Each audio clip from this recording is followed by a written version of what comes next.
What up? My name's Dan. I'm an entrepreneur and a successful reseller. We're based in New York. It's my first video. I'm doing it on the fly because I want to be natural about it.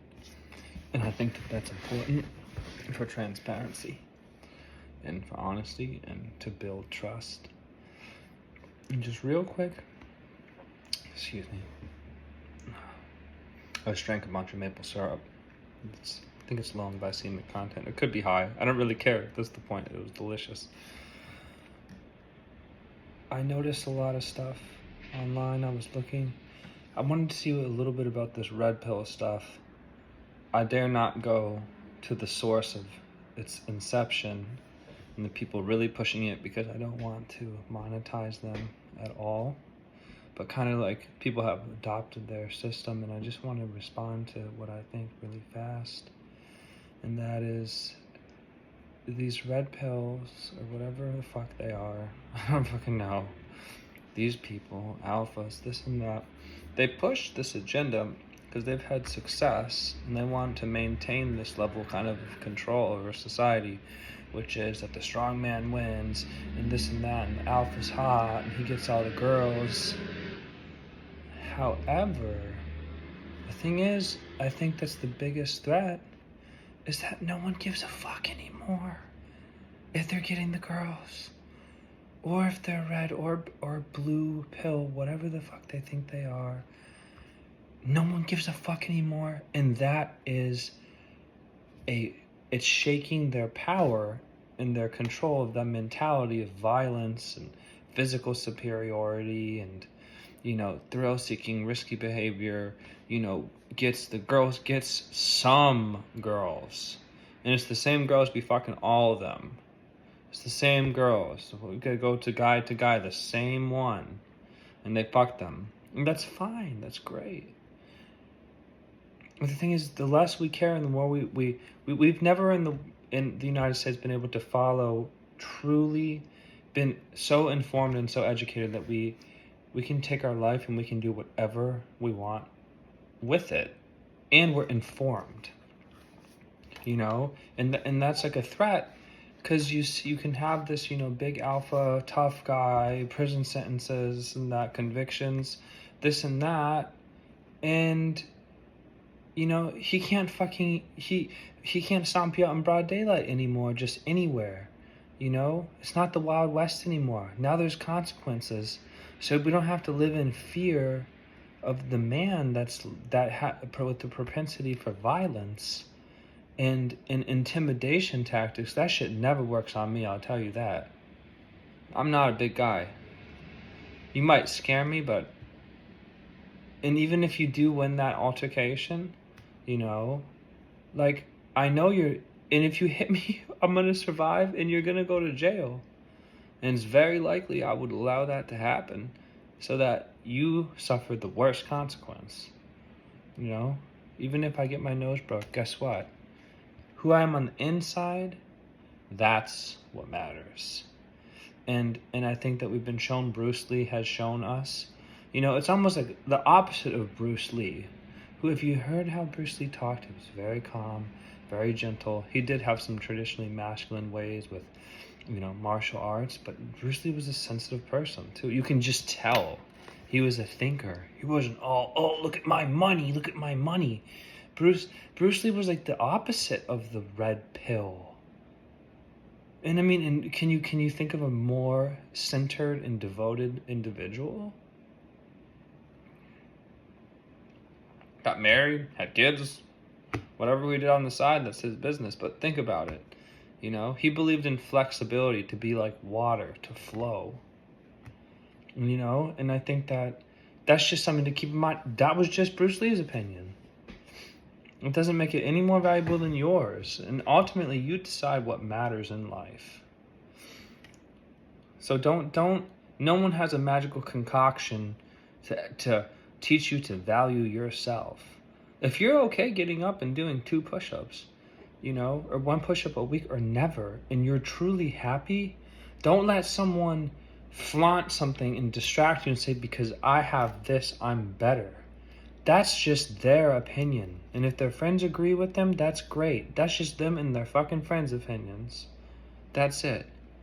So at the end of the day, I truly believe that instead of striving for something that seems unattainable, and then you get it and it's on to the next unattainable thing, and it's on to the next, and it's this you're climbing this ladder, but it's just it doesn't end until you get to a rung and you say, why? Do you even remember all the rungs that you went past? If you could do it again, would you have put all your time into it? You have to check in along the way and ask yourself these questions, because you don't get the time back. So I actually take a very opposite, contrarian stance on the whole. Strive for success and be the best version of yourself. You already are enough. You're enough. If you want to change, that's cool. Do it, bro. Do it, sis. But inherently, you don't need permission to be happy and to allow yourself to feel success. Right now, you are alive. That is a fucking miracle. Thank the universe for the greatest gift. The greatest gift isn't you became a billionaire. The greatest gift is that you were born and you get to experience consciousness. And hopefully you're doing it in peace, and you're not on the rat race, whether you're making 10 million a year or 10,000 a year. If you're still on the wheel, you're on the fucking wheel, sister. Like, it's a facade. You don't take any of it with you. So, and you don't bring your physical body with you either. And the way I think of it is we're on a fucking space pebble. So whatever history happens on this planet dies when this planet explodes. And if it doesn't die when this planet explodes because we become extraterrestrials and we leave, okay. We'll have way more pressing issues than who started Amazon. No one's gonna give a fuck. No one's gonna fucking care. So really, it's all this whole. It's you're feeding into the ego. You're feeding into the hungry ghost, as the Buddhists call it.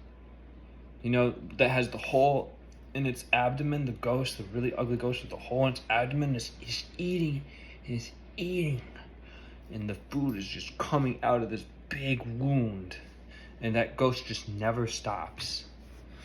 You know, and I think that that's the chase for money, or whatever addiction or vice you have. Fentanyl, for example, that's definitely the hungry ghost complex. Just consuming, out it goes. Just something to consider is before you think that someone, this is my point, and I'm going to finish up because I don't even want to go 10 minutes, is that you have your answer already, but you have to stop. Be still and listen to yourself. Because your inner voice, that is who you are. This all external shell will die and it will fade. We don't know if what's inside lives on.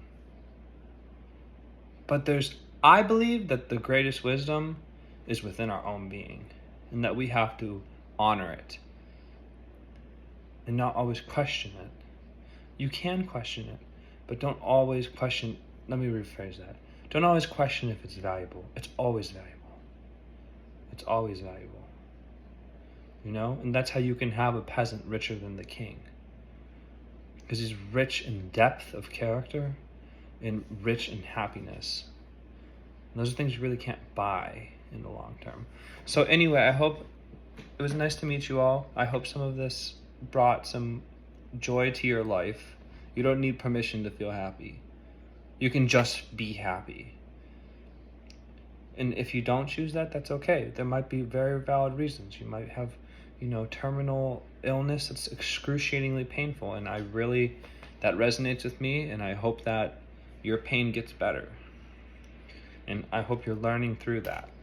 So just remember, love yourself, love thy neighbor. Compassion is a really, really great way to learn about how the universe works.